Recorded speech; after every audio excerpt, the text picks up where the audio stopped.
Nouveau projet groupe Danfoss Optima R-449A. Donc, encore un grand merci à Danfoss qui nous a offert son... Hello tout le monde, j'espère que vous allez bien. Allez, on continue, comme promis, avec le projet là d'une nouvelle machine qu'on a reçue. Donc, merci à Danfoss qui nous a offert cette belle, ce beau groupe de condensation au R449A.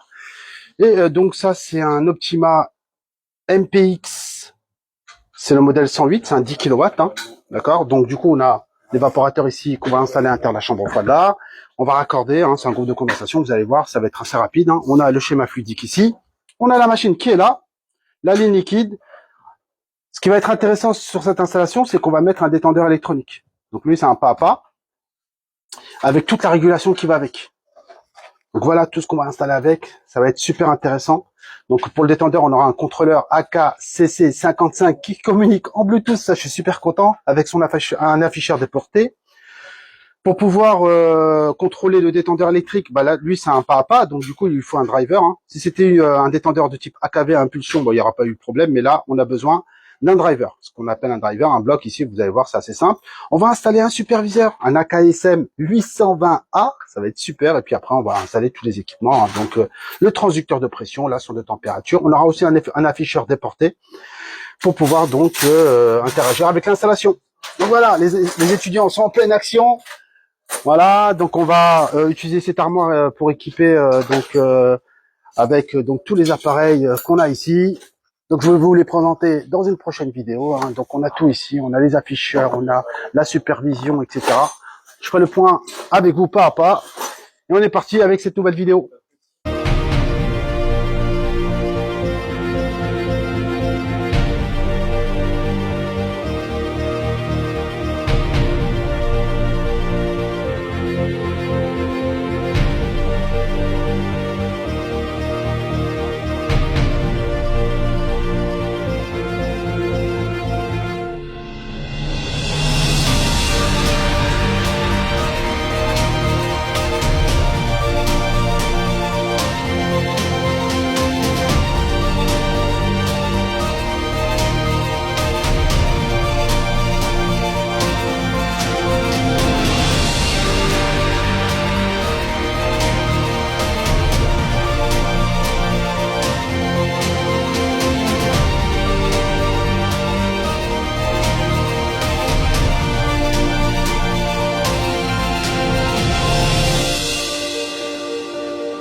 Bon bah bravo Ruben.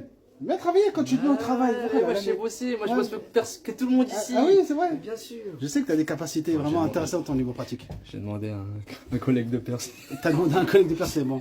Okay. Ah ouais, j'ai vu l'erreur là. Tu vois, en mettant la lumière, maintenant on voit des choses. Hein. Ah ouais. Bravo. Donc là, c'est pas mal. Donc là, moi je suis sûr que ça tient là. Il y a un écrou contre écrou. Là, ça bougera pas.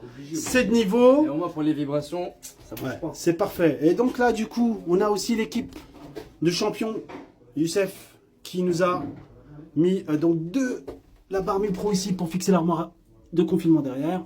Ok. Et puis là, on va se raccorder là. Donc ça sera la prochaine étape. Ok.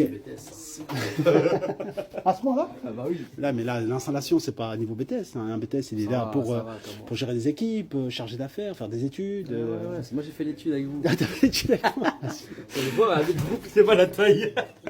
Non, mais déjà, c'est quoi comme fluide à l'intérieur? Pour commencer. Le fluide. Non, mais lui, il est multifluide, c'est ça le problème. Mais ouais, ce serait mieux d'aller voir le groupe de condensation. C'est lui qui va te donner Ok, chef. les évapos ici, ils sont multifluides. Hein. Donc après, la puissance va varier en fonction du fluide qu'il y a dedans. C'est pour ça qu'il y a des calettes de sélection, des conditions standards, etc. C'est pour voir si vous suivez bien. Je suis toujours avec toi. Je sais très bien que toi, tu es là pour gratter un maximum de points, mais c'est bien. Allez. Ok, mis à part la petite erreur de... Enfin, là-bas, au niveau du trou, ça va. Je valide. Avec validation. Next. Après, un petit coup de rangement, peut-être, un petit coup de nettoyage, et puis... Alors, Frigoriste, plus qu'un métier. Rejoins-nous. Pour des détendeurs de type AKV. Donc, vous savez que dans les détendeurs électroniques, il y a deux types, les pas à pas, les impulsions, AKV, c'est impulsion. Or, nous, on a un détendeur pas à pas. Alors, qu'est-ce qu'on va faire quand on a ce cas-là? Et ça se présente quand même assez